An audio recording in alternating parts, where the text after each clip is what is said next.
On today's episode of Watch Jay Go, we are back in the shop. 100% Jake is here, and today we're gonna try to finish, well, I'm sure we're gonna finish, assembling and installing this Ford Focus transmission.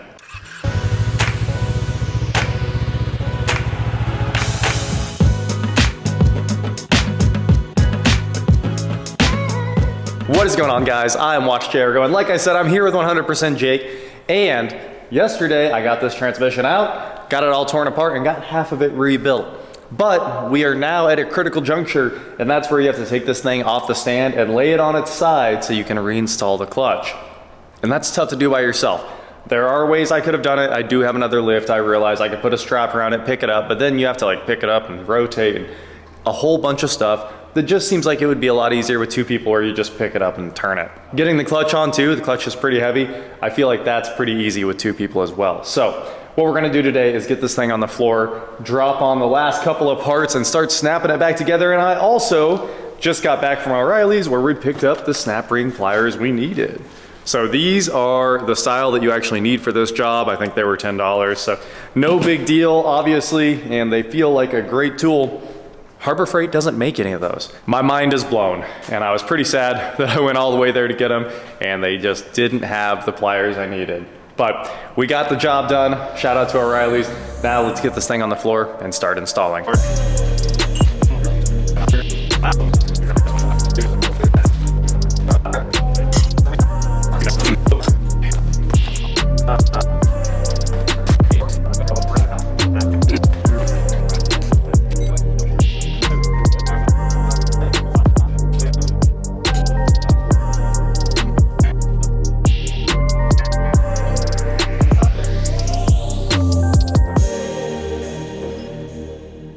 All right, guys, that is what we needed the snap ring pliers for. That circlip right there, get all that little dust off that bearing, but this is the old one, and you can see the narrow part of the taper there, I hope.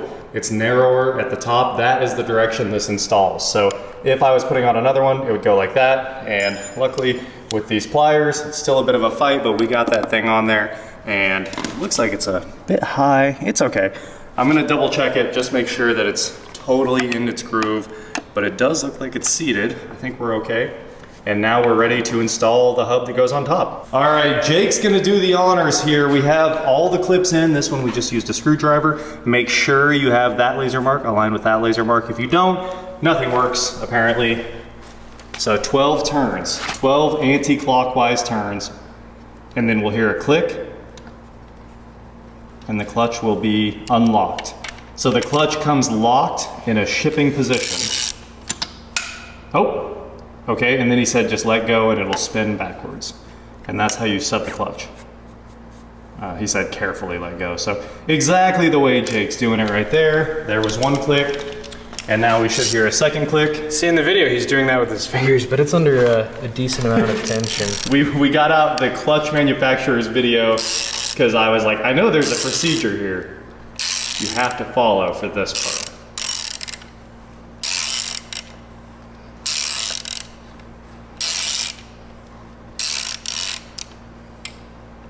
That was a small click. I'm looking for a big click. Do you think you've been 12 turns? I don't. Oh, that's a. So that was 6 full rotations on both of those. Okay. All right, here it goes. Spinning back, spinning back, spinning back. And as soon as he takes this out, the clutch is set up and we're ready to reinstall the actuators. So I have marks on them. There's 2 marks that correspond to those 2 marks. And we're ready to install our brand new bolts. Actuators installed, and then we can set this thing back down and get it to stop leaking DCT fluid out. I guess it's getting a fluid change as well. Yeah, it definitely lines up with the wiring harness too. So that's it. The clutch is swapped. Yeah, I do it. That's not going anywhere. It's definitely not going anywhere with those 2 giant clips in there. You can fit so many clutch failures in this bad boy. That's the motto for the Focus, is so many clutch failures. All right, we have the transmission lined back up, we think. Time for the air leak to start. But there's one more important thing. Now, I'm not actually sure about this, but I'm sure enough that we're gonna go ahead and send it.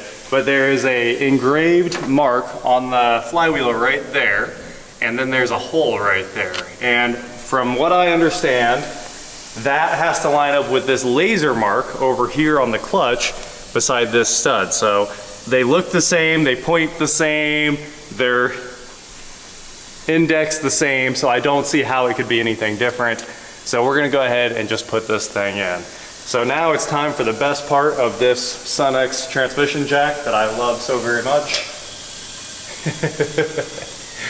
Cheating. All right, so we're gonna have to move just a hair, and now we're all the way at the top, which means we can get rid of the air. This does lock at the top too, so it can't come down. There's a pin that sets, and then we can switch to standard hydraulic jack mode.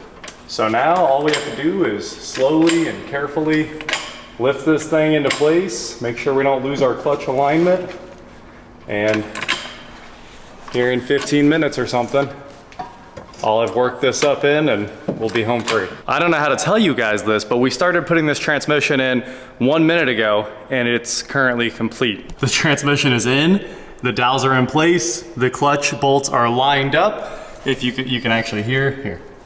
Oh, well you can't hear. I tried to move it so you could hear the bolts move back and forth, but the stud is sticking through the flywheel, so it's ready for the nuts to go on it, and I'm ready to put in the bell housing bolts. The only thing I had to do was stick the inspection camera up there and look at it, spin the torque converter, or well, it's not a torque converter, obviously the clutch stack, and then line up that one hole that had the laser mark on it, and done. Unbelievable. Now, you know, installation is the reverse of removal. Should be no big deal at all. Let's go straight into the time lapse and start putting it all back together. We might start it tonight.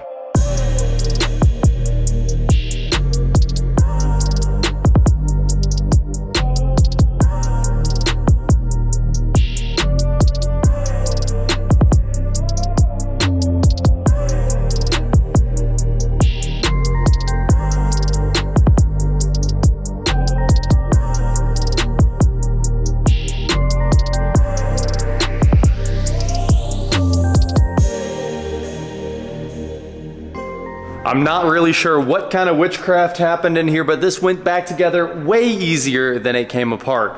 Now, we're down to a few of the fun things here. I need to torque all of the bolts that hold the clutch to the flywheel. You know what's funny is there is actually a delivery hold on this exact car in 2015 because they used the wrong nuts on the flywheel and then they had to go replace them on all the 2015s. That's really crazy. So those get torqued down to 25 Newton meters. I will actually torque those because if there's one thing you don't want coming apart, it's that clutch to flywheel connection. And also, when you're installing them, be careful. A lot of you that have done transmissions before know that if you drop one of those nuts, and there's 6 of them on this, not 3 like I'd usually have on a GM transmission, it's game over. You take the transmission back out. So I was incredibly careful and I took my time getting those brand new nuts installed on this thing. So I'll torque them down. And that is all I need to do, and I can put the starter back in, and basically everything else, all the bell housing bolts are in. All the electrical connections are plugged back in. Obviously that just took a couple of seconds. There's really nothing crazy about hooking this stuff up. And then all this starts just going back in. There's a plate that goes over this, and then all those nuts go on. The bottom mounts are on, everything's on. So it's basically deal with the flywheel, put the starter back in, and then just start reassembling all of this junk that's sitting over here. So this shouldn't take more than another hour, hour and a half, something like that to get it all done. And I'll have brand new lug nuts tomorrow. So when we put this back together, we won't be fighting the swollen lug nuts anymore. It's going back together with one-piece lug nuts. Actually, all the way around. I'm gonna pull the back ones, throw those in the trash too, and put a whole new set on this car. So that'll be sorted out, and we'll go get some supplies to do an oil change and pick up some DCT fluid as well, because we do need to refill the transmission. We lost a little bit when I was pulling it, and then we lost a lot more while I was putting the clutch in because it had to be turned on its side, unfortunately. All right, it's 2 a.m. and it's time for me to give up. This CV does not want to go back in, and I've been messing with it for a few minutes. And as you guys know, if I just give up and then come back in the morning, it'll take one tap and that CV will drop right back into the case on the transmission. So that's exactly what we're gonna do. I don't know why, that's just how wrenching on things works. And then we'll throw it back into the hub and we will be good to go. All right guys, Takes 2. we are back and we're kicking it off with the most fun part of this job here, and that of course is using a sledgehammer to get the old lug nuts off of here. You can see that I had the socket on and it fell right off. So just a quick how-to if you haven't done this before and you don't feel like buying a 19.5 millimeter, which I don't,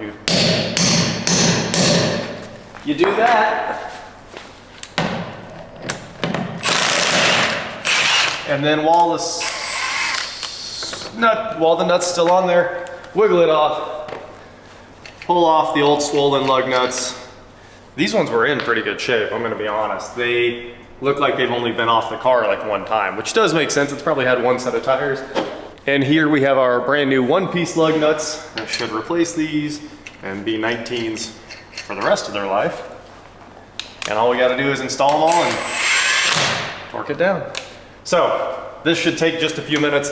We'll get all these swapped out and then we'll get back to putting the CV in, changing the DCT fluid, changing the oil, and starting this thing up for the first time. Eric's putting the new lug nuts on the back wheel right there. I just finished the oil change. I of course got covered in oil like you guys saw. Somehow I dropped the filter. I was trying to not get covered in oil, so I got even more covered in oil, as one does. Now we just need to finish up this CV shaft and throw the wheels and the bottom plate back on like we did the entire service. Oh, the oil. We're gonna do DCT fluid. We don't have the Motorcraft fluid. What we do have here, this thing takes 2 quarts and I've got 2 quarts of Motul Multi DCT F. And this does meet the Ford spec. You can see right there, Ford Powershift on the back. So we're putting in the ultimate DCT fluid. And of course the usual, the Wix XP filter, 20,000 miles, that's crazy. Longer service intervals with the old Wix XP there. And of course, O'Reilly Syntec 5W20 for the oil. That's it. We just need to put all these fluids in the car and we'll be ready to rock. So I'm gonna drag the oil drain back over here, pull the drain on the DCT. It's that guy right there. Eric just broke that loose. So in a couple seconds here, let's see if we got nice clean DCT fluid, which I'm assuming we will in reality because everything that came out of it before looks nice and clean. It's not bad actually. 50,000 miles and you can see through it like it's brand new. So as soon as that drains down, we're ready to put the plug back in and then pull the fill, which is over here, if you guys can see that, right on the side of the fins and the webbing there. There's the fill port and you have to pump it in. It smells fried. Does it smell fried?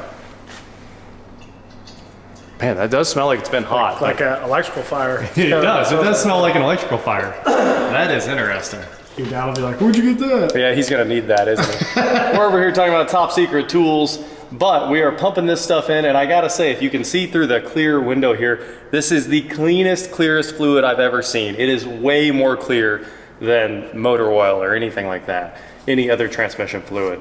So we're just pumping it in. I'm about halfway through the first quart. Obviously, we're looking for 1.9, or the fill spec is when it starts spilling back out of the fill port. So obviously, when we see that, we know we're good. So I'm just gonna keep pumping till we make a mess on the floor, I guess. Then we'll throw the plug in and fill it with oil and start it up for the first time. Eric's doing the most important part of the job here, putting the new oil in. 4.5 quarts, something like that for the 2 liter here. And I just put the, I assume this is the air resonator box, like a lot of cars have. It's pretty funny, it's got this little bracket that's formed to the rail, and then just a little plastic box that fits up to the air box. And now, we're ready to stick the air box back in. It just snaps into place. Tighten down one clamp and start it up. Well, this kicked off a little bit quicker than I was expecting. TCM adaptive learning, please wait 30 seconds. And I don't hear any noise over here, that's what's weird. I figured. We'd hear the clutch actuators making noise, but I don't hear anything at all.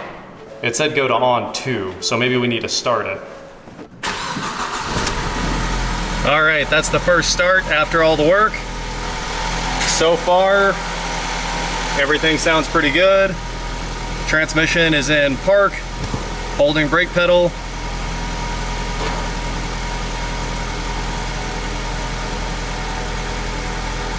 I don't hear anything cool happening. Oh! Okay.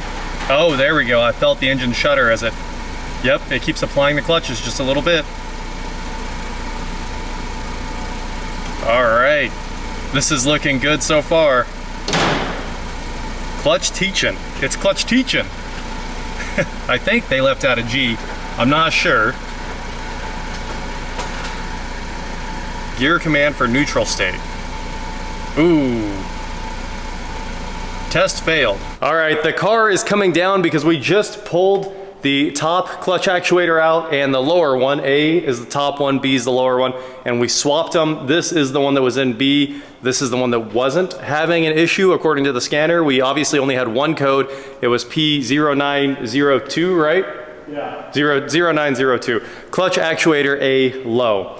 Now, there could be two reasons for that, obviously. One of those is the very, very, very bad one. It's the clutch didn't unlock. Although in the video, we heard both of them clearly unlock. So there's no reason that this thing would have any issue, right? We did everything right, everything by the book. And for some reason, we're having an issue with the clutch engaging suddenly. So our hope now is we're gonna swap the actuators. The connector on this one points down that way. And I kind of like get it in there and then I wiggle it just a little bit until it just drops right onto its splines. So hopefully it goes onto its splines. One like just slight wiggle ought to do it. Any luck? Yeah, it seems like it went down all the way. Well, hopefully it's completely fixed and there's no more issue. But if not, hopefully the issue is now clutch actuator B. And if so, we just have a bad motor. No big deal. Those things don't cost too much, and honestly, why not replace them while we're in here doing all this work? So we're about to find out in just a moment. We'll rerun the trans adaptation and hopefully see clutch B fail instead of clutch A, or a code for that. Or maybe it just completely succeeds. So that's obviously the most ideal situation, but if not, hopefully it's something easy. 18 and ups, the actuators fail all the time. Oh, really? So these actuators should be better Yes. because it's a 15? It says it's not as common in anything 17 and down, it's not as common. Okay, interesting. Well, it's probably because they do a better job running the new transmission, because this transmission eats clutches and the new ones probably don't. Not as bad, at least. So that would explain why there's more wear on newer ones. Anyway, we're about to test this thing out. And you know what? If this doesn't work, something went wrong in the install. I don't know what it possibly could have been, but we're pulling it all back apart. Well, I said forget clutch actuator A low. Let's go drive this thing and see what happens. And that shift felt weird. Why? Why is it going, woo? You feel it? Yeah. Let's see what happens. Is that because we cleared, so we just reset the TCM and we cleared all the adaptations, obviously, multiple times. And it seems like it's got every gear. That's definitely 4th or 5th right now. We'll make a turn, come to a stop here, or at least go to 1st gear and see what happens. This is so weird the way it's like, ooh, and then it catches. It's almost like it's in a fail-safe mode. That's all I can assume. Okay, so full stop. Make sure we're in 1st. Okay, took off. Weird, there was 1, 2, 2, 3. 8th throttle. Any day now. 3, 4.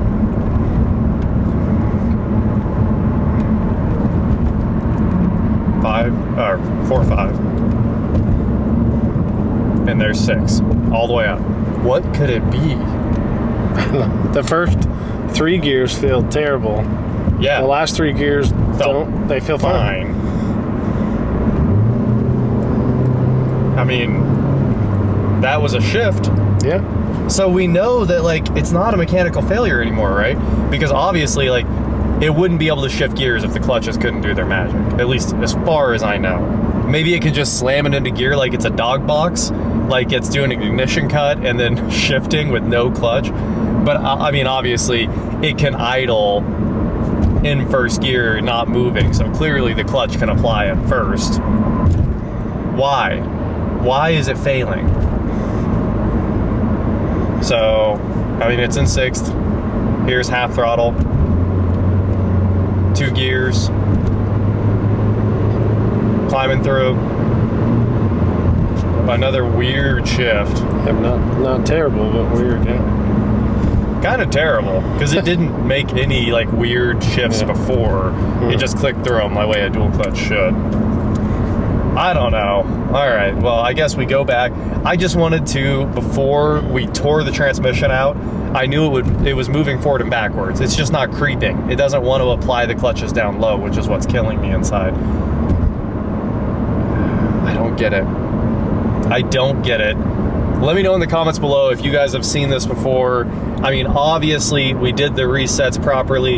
You heard the clicks. I pulled the actuator back out a minute ago. I reset a full 12 turns, let it run back in gently, put the actuator back in. So everything has been done by the book. And I thought I heard like a slight click this last time, but I probably didn't. I mean, we heard the clicks while the thing was on the ground. We did it correctly, according to the manual specs there. Another weird shift throwing me off my game. I really don't know what's going on. Well, that felt great. Why is it getting better? And the higher gears, it gets better.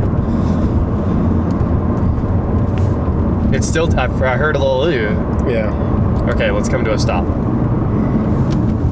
Full. Brakes work. Let's get into an ABS stop. I didn't quite, I tried. Okay, that was rough. That was terrible. Yeah, it's almost like it's wants to miss. And they say to drive these hard, but I, you know, drive like a car's on its last leg at all times, and I usually let off the throttle for every shift. I never want to be in the power in a shift, but everyone says to drive focuses hard and it makes them last longer. So those shifts were terrible. We're gonna try one more time, and this time we'll try it at like, give the biscuits. No, 75% maybe. Okay, that's 75, 80. Best shift it's ever done. Why were they all? That was a flop. All of them were. They were all good. Yeah. It sure wasn't fast. It just got to 60. No, but it's because I let back out. I can't beat on cars. But the shift was flawless. Yeah. Okay. Well, should we try it? Yeah. Turn around. Okay. Wow. Burnout. That wasn't a great shift. But it wasn't bad. That was even better, but you let out. Yeah. Both of those shifts felt great. You're supposed to bed in new clutches. You're not supposed to. But also, like, come on. What's wrong with it? All right. So all I know is it could have a bad TCM. I've seen a million people saying, like, if you're getting that code, the TCM is 100% failed. And my heart would be broken if we did all this work and then find out it needs a TCM as well and Ford didn't do it, because it costs more than like everything else. The TCM is the most expensive part. But all those shifts right there felt great. Not bad. I'm barely feeling that where the clutch is slipping. So, I mean, whatever. We did the relearn. I guess we go back, clear the adaptations one more time, see if the TCM relearns everything properly. And you know the other thing we need to know? Let's come to a stop, because it has not been doing this. It won't creep suddenly, and it was creeping just fine before. So full stop, off the brake, no creep. Shouldn't it creep? Oh. Yeah. Well, now we have it. Yeah, but it still feels like... That felt fine. Okay, there's a terrible shift. Wow. 1-2 was bad. All bad. All bad at low throttle positions. Yep. Well, if you've seen this before, tell me if it's TCM failure. Tell me if we got to replace the last and most expensive part of this thing. I don't see how it could possibly be anything mechanical, because we did it all exactly right. And what's left other than that? I mean, we swapped actuators and the problem didn't move. It's still a 0902 is the only code we're getting. And honestly, the code's clear every time. They don't come back until we run the adaptations. And the only reason the check engine light's on is because I ran it without the MAF connected. I just got tired. I've had the airbox in and out 7 times now. So we're gonna take this thing back to the shop and we're gonna put it up for the night. It's 11:30 and I've had my fill of Ford Focus transmission problems for the day. I'm at my Ford limit.